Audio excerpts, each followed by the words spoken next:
You're over there. I'm over here. As we all know.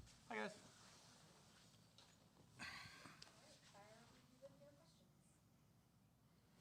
Hey, Steve, one of the guys that jumped out to me, and I didn't get a chance to rewatch the game, but you saw it on film, Deshaun Lynch off the edge. Can you talk a little bit about him?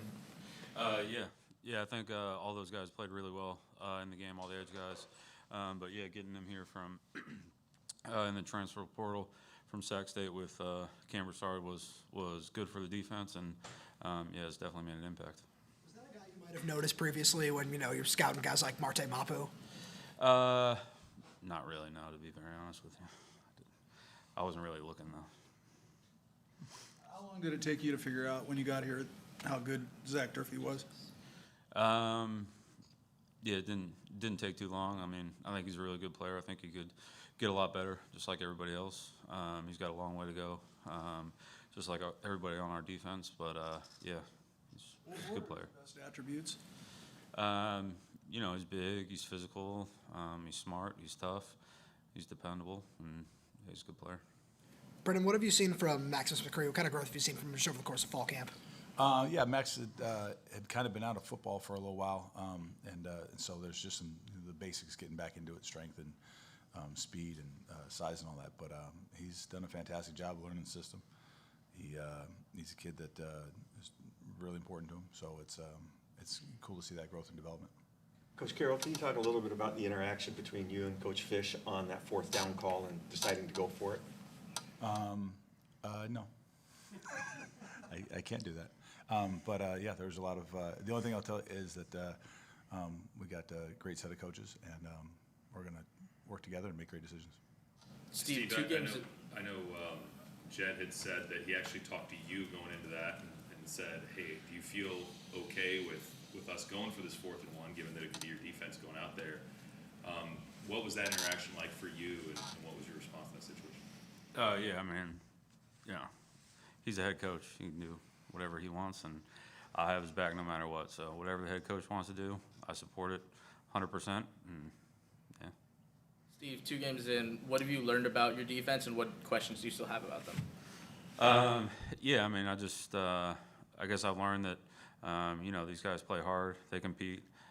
It's football, so it's not always perfect. But they battle through adversity, and I respect that. But we got a long way to go, and just getting started really. So a lot of improvements that we all could make, starting with myself, and excited to see how the progress looks going forward. Where do you see the most room for growth for the defense? Just everything. Again, it's so early in the season. We've only played 2 games. We got a long way to go. So at the end of the season, everything should be better. Brennan, are you guys close to finding 5 linemen that you want to stick with, or you kind of? Do we only have to have 5? Can I have more? As many as you want. Okay. No, I love the competition of it. I love that we're getting more guys ready to play in a long season. Very few times I would bet in the history of football that 5 guys stayed out there for all whatever many games they played. So we need guys ready to go. We've got good players. That's why we keep putting more guys out there. We got talented guys, so we're happy to keep rotating. And if anybody ever stands out and says, "This is my job, I'm never giving it up," then they kind of take care of that themselves. The players do. So right now, I love playing a bunch of guys. I don't know how many we got maybe 10 out there this past game. So it's cool that they all get experience and get to grow and feel what it feels like to play college football, and we get to get better in the process. It's fantastic. Steve, you faced a whole bunch of mobile quarterbacks just over your career in New England. What are some of the biggest challenges when it comes to just trying to find a way to contain a guy like John Mateer who likes to scramble out of the pocket before he turns upfield to make a play? Yeah, I mean, I think, all quarterbacks present different challenges, no matter who they are. We got to look at it going against our offense. 2 different styles of quarterbacks, but 2 very good quarterbacks. So I think it's kind of the same. Every week you talk about, what's the quarterback like, and just looking at our offense, we have 2 good quarterbacks, and they're not the same player. So every week we go through that process with the quarterback and all the other players on the field. So yeah, it's exciting. We'll be ready to go. Brennan, you guys have prepared for a rivalry game at Arizona, obviously, and many places before that. But here you have 53 new players. Do you feel the difference of those guys' intensity gearing up for the Cougs in a rivalry week? Yeah, I think the guys that have been here the longest obviously have more ties to it, and I think it's kind of their job to help teach those young guys or the new guys, what this means. This isn't the first time we've talked about it. These guys have been over this before, so these rivalry games will always mean a lot. Just for the area, the recruits that came from this region. This is a huge game for those guys, but we're going to go ahead and treat this just like every game, which is they're all hugely important. So it's a big deal for the fans and the outside surrounding areas, but we'll be really locked in just like we were for all of our games. Is it really just like any other game though? We're going to treat it the same. The process in which we get ready to play the game will be exactly the same. So that should give some comfort to our guys, whether we're playing, one of his Patriot teams of the past, or we're playing, a high school team. Like, we're going to prepare and we're going to respect the game, and that all has to happen. And really, the most difficult part is controlling the emotions and making sure that, the guys don't get too high or too low or whatever. So just want to keep it balanced, and so in that aspect, we do treat it the same. You guys haven't given up a touchdown in 2 games, which is something that hasn't happened around here in, I think, 33 years. Does that come up around you? Do you guys talk about that as a motivator amongst your defensive guys? No, it's not going to help us at all this week. So we're just going to go out there, play good football. I mean, it's a cool stat, I guess, for you guys, but yeah, it's not going to help us anymore this week. So. Coach Carroll, just Zach Canning out. Sorry, Zach Canning, using him out as I don't know if using him as a tight end or 6 offensive lineman. Is that a learning curve for him? Is it like a new position, or is it just like playing tackle? And how did he do? Zach did great. I would say that there's some differences in the roles that he's played. We try to teach a conceptual offensive scheme so that the guys know all the positions and are able to play right side, left side, kick out, guard, to tackle. The technique can vary a little bit at tackle to guard, but there's a lot of carryover. So Zach did a fantastic job in his role, and if we call him to do it again, I'm sure he'll do great. Jake Dickert's defense forced, I think, 4 turnovers out of Texas Tech. Your quarterback hasn't turned the ball over yet. What do you think matchup-wise is going to work out there? What stands out about Jake Dickert's defense? He's got a really good scheme. We've gone against it for a couple of years, in the last place we're at. And a lot of respect for him and what he's able to do. He's had some great defenses. Has another one this year. We got a lot of respect for that. We're a lot of regard for it, and we'll. The good thing is we have some familiarity with it, so that's a bonus going into this week. But it's going to be a tough challenge. He's a really good ball coach, and he'll have his guys ready to play really fast. Brennan, Tyson Durant is a safety for Wazoo and says you guys haven't faced anywhere near the D line that they have at Washington State. And if they get pressure on Will Rogers, he's going to struggle, says Wazoo. What do you make of the way that Will has faced pressure so far and handled pressure so far this year? I would say that quarterbacks that get pressured, sometimes do struggle. But just as the history of football is gone, so he's probably right. Yeah, in that aspect, he's got a point. Steve, what about Washington State's offense? Just kind of what have you seen from what they've thrown on tape over the first couple of weeks of the season? Yeah, I mean they're an explosive offense.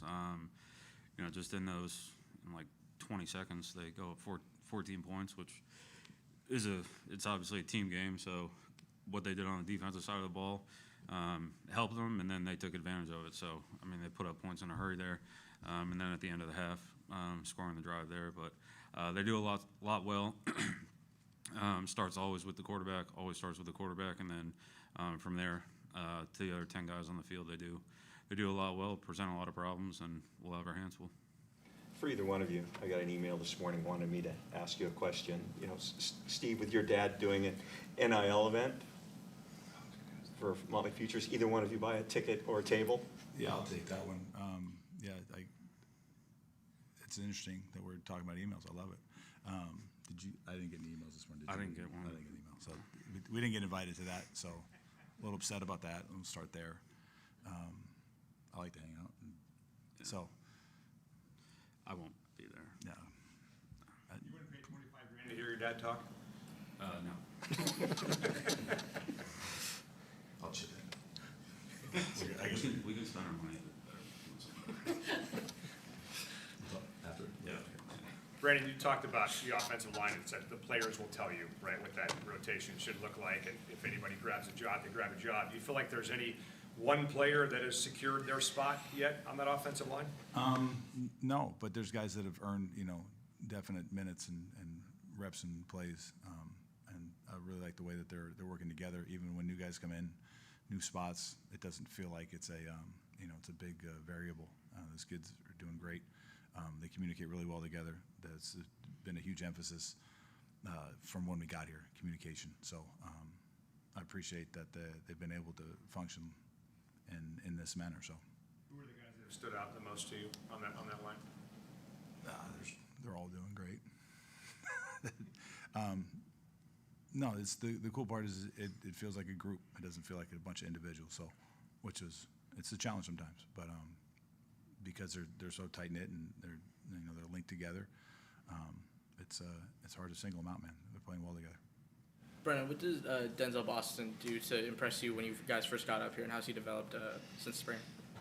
Yeah, he's been a traditional kind of X receiver in the offenses that I've been around. Kind of away from the tight end into the boundary, and a guy that has good size and good catching range, and can make plays and is willing to go up and do the tough roles. Sometimes you go in there and block somebody, and he's done all those things. So we're excited about how he's developed and how all the guys are developing our system and trusting and learning. And so yeah, he's done well.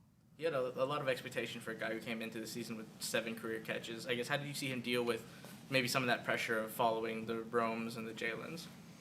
Yeah, I think, obviously none of the pressure is actually real. So it's all kind of in our minds.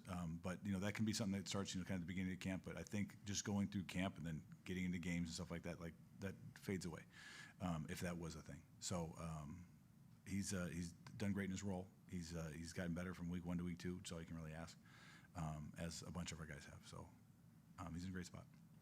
Steve, Zach Durfee was listed as questionable, and then he goes out there and is in a part of 3 sacks during the game. Like, what was it about Zach's game that allowed him to be so effective on Saturday? Yeah, I just think he's a tough guy. Played through some stuff. A lot of guys are dealing with some of that stuff, but no, I think he just locked in and played through what he was going through. Coach Carroll, you're very familiar with playing at Lumen. I'm sure you know it like the back of your hand. What's the excitement level for your guys to play in a stadium like that, and what makes that place special and different? Yeah, obviously a lot of great memories there. It's a special place for all the names that it's been. Lumen, Quest, CenturyLink. Shout out to all those great companies. This is kind of exciting. I've never coached a game on the sideline. Been in the booth a lot. I know what it sounds like, how loud it is, but I haven't been down there. So I wish I had more information to help them out with. But it's a great place to play. Great for the city of Seattle, state of Washington. This will be a blast for everybody. So I'm excited we get to do it. Steve, what memories do you have of playing coaching at Lumen Field? COVID year, where there was no one there. So it wasn't that loud? It wasn't. Oh, sorry about that. That was just me in the wasn't box that loud. yelling. But then we played there years before that, maybe in like 11 or 12 or something like that. 8 years or whatever it was. And it was louder than it was in 2020. It was definitely louder. Wow. But yeah, I've only been there twice, and it's a fun place to play. Anytime you get to play a game, it's fun. So even though it was quiet during the COVID year, you still get to go out there, compete, and play a game. So I always enjoy that stuff. Brennan, is there any conversation about, and it's not official conversation, right, but like recruiting within Washington with this game, even rivalry games in general, you're trying to win certain guys. You're in different conferences now, but trying to win over certain high school guys in winning this game? Specifically due to this game, no, but we're always competing, so we're always trying to find a way to have an edge in recruiting or football or whatever it is. So that it carries over to this game, obviously, but it carries over to every game. So we always want to look good when we're playing in the state of Washington. We always want to find a way to win. Wins in Washington is up there somewhere, right there. Yeah, specifically no, but it's always on our mind. So it's always a part of our thinking and our process. Brennan McCree's listed at like 272 on the roster, and I'm thinking he must be a lot bigger than that. How heavy is he? He's heavier than that. Today, I don't know that, but he's probably in that range, yeah. Good. Cool. You guys have a great day. See you guys.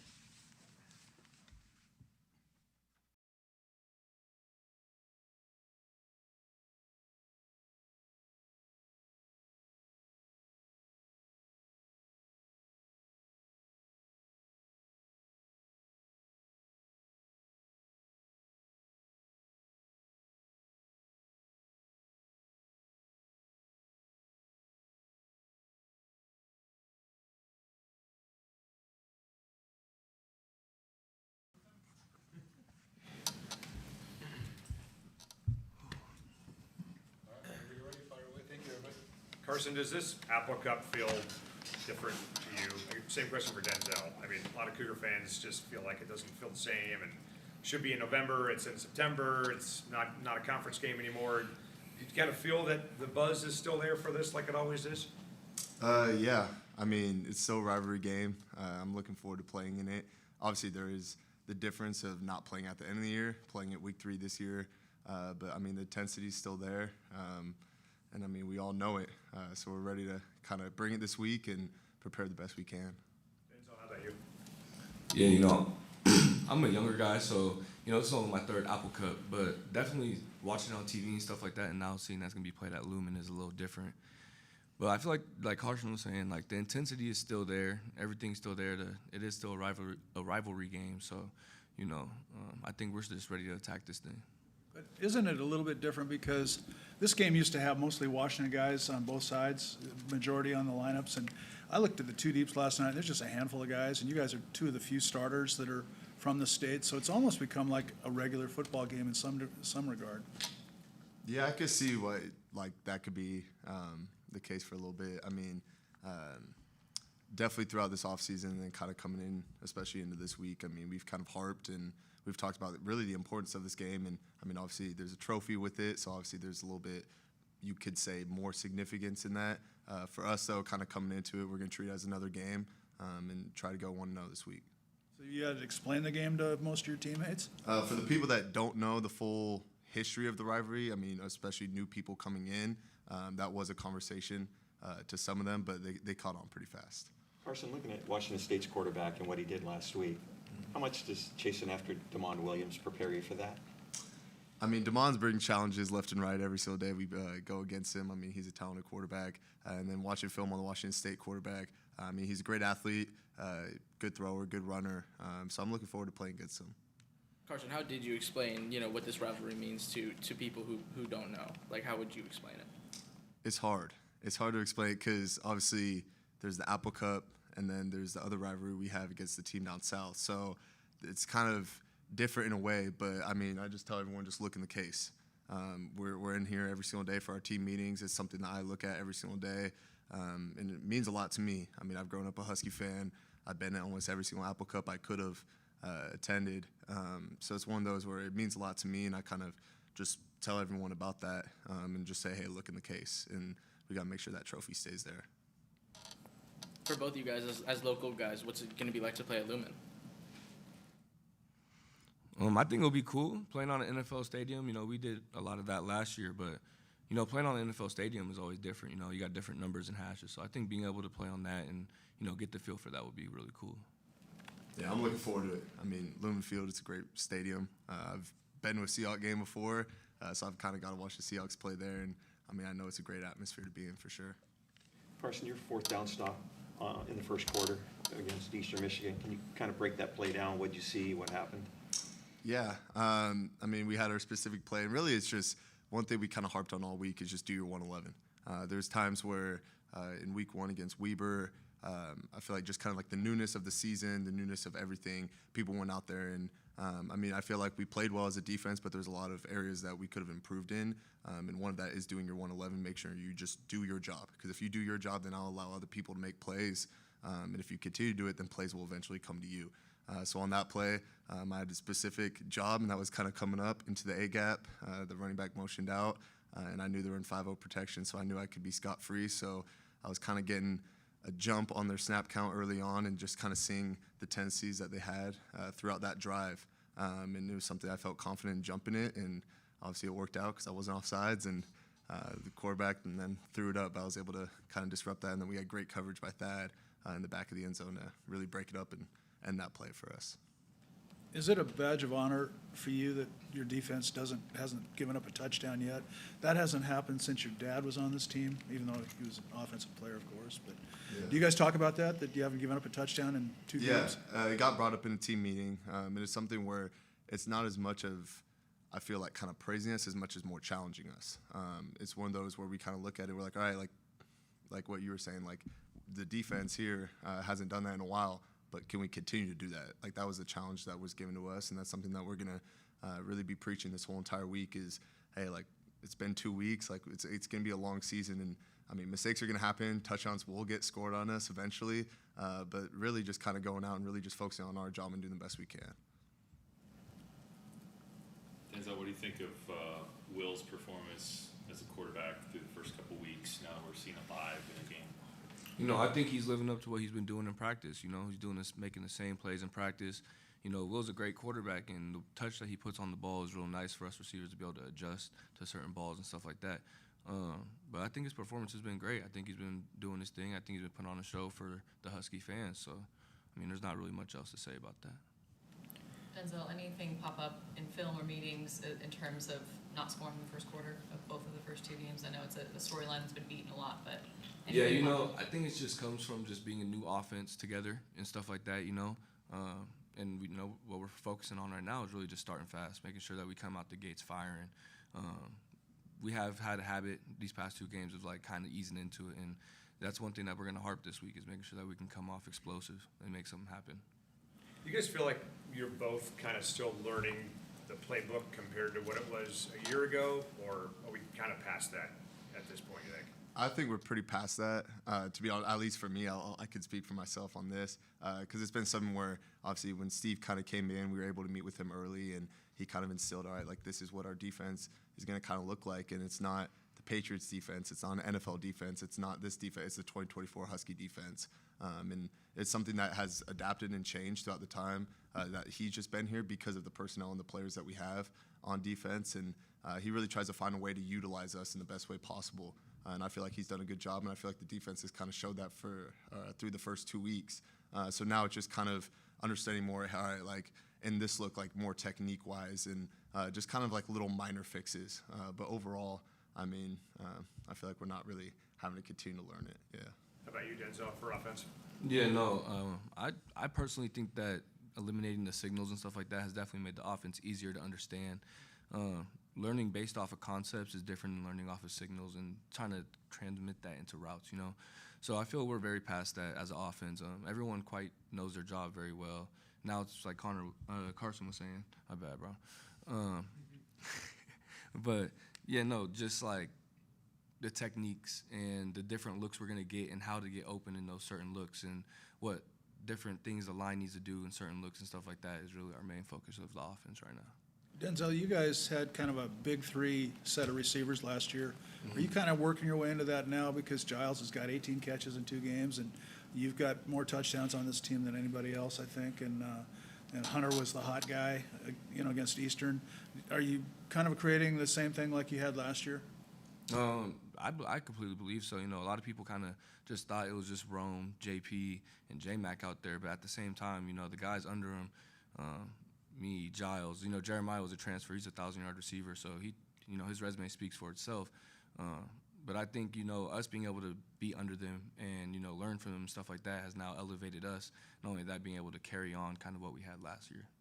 Denzel, as a punt returner, typically you're smiling already. Yeah. Typically when you look at punt returners, you're seeing smaller guys like Giles or Kevin Green or something like that. You're a bigger guy.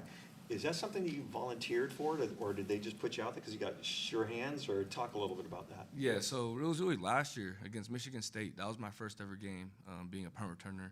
And since that, I kind of just found it as an opportunity to do something, add value to yourself, you know. And so I like to take like a little bit of heart and pride when it comes to being a punt returner, just because not a lot of people want to do the job, considering you got guys flying at you at 20 miles an hour, you know. So I'd see it as an opportunity to just make a play, and, you know, but yeah, I mean, that's really it, just seeing it as an opportunity and, you know, make the best out of it. But, yeah, That's really it. What's it like looking up, looking at the ball, but you can hear guys? Sorry, could you repeat that?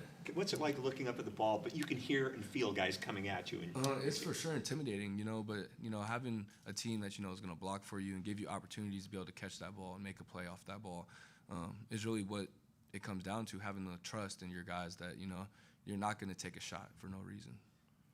Carson, over the course of his career, Steve Belichick's prepared for Lamar Jackson, Patrick Mahomes, Josh Allen, all these super mobile guys. Do you kind of feel that influence when you're preparing for John Mateer this week?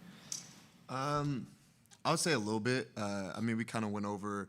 I was able to talk to him and kind of the defensive coaches yesterday when I was up watching film just on Washington State and kind of seeing what type of team they are and kind of going into this week just having a better understanding of them.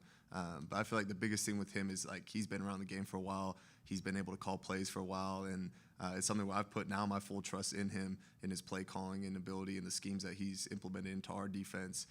So it's something where I know I can go into this week and really whatever he wants to throw out there for this week, there might be somewhere I'm like, why are we doing this? But at the end of the day, I put that aside. I'm like, you know what, like he's a good-ass coach, to be honest, and I have full trust in him, and I know he's going to get us right for this week. So for both of you, you guys have never played the Apple Cup when school hasn't even started yet. It doesn't start until September 25th. What do you expect for student attendance in Lumen Field in Seattle? Like, have you guys heard anything? What might it look like?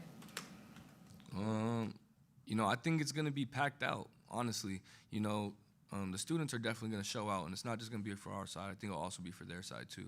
And I think it's going to be I think it's going to be one of our highest attended games. That's how I really think about it. Carson, could you talk about Polinius Davis a little bit?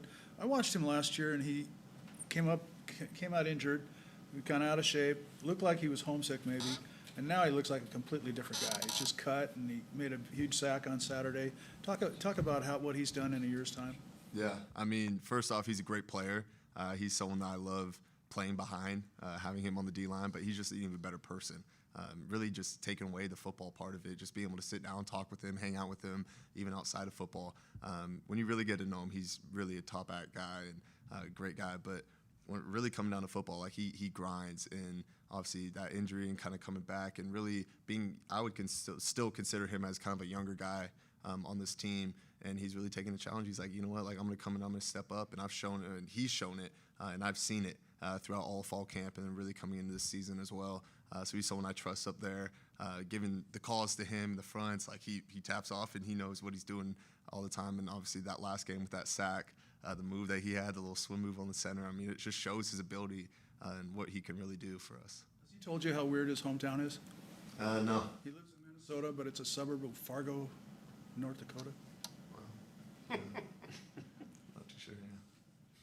For both you guys, that trophy's in the case over there to your right. How important is it for you guys, especially you, Carson, with your last Apple Cup, to keep it right there? Very important. Very important. It's been taken away from me once since I've been here. It was something that when I came in, I already said it, but it's something that I look at every single day.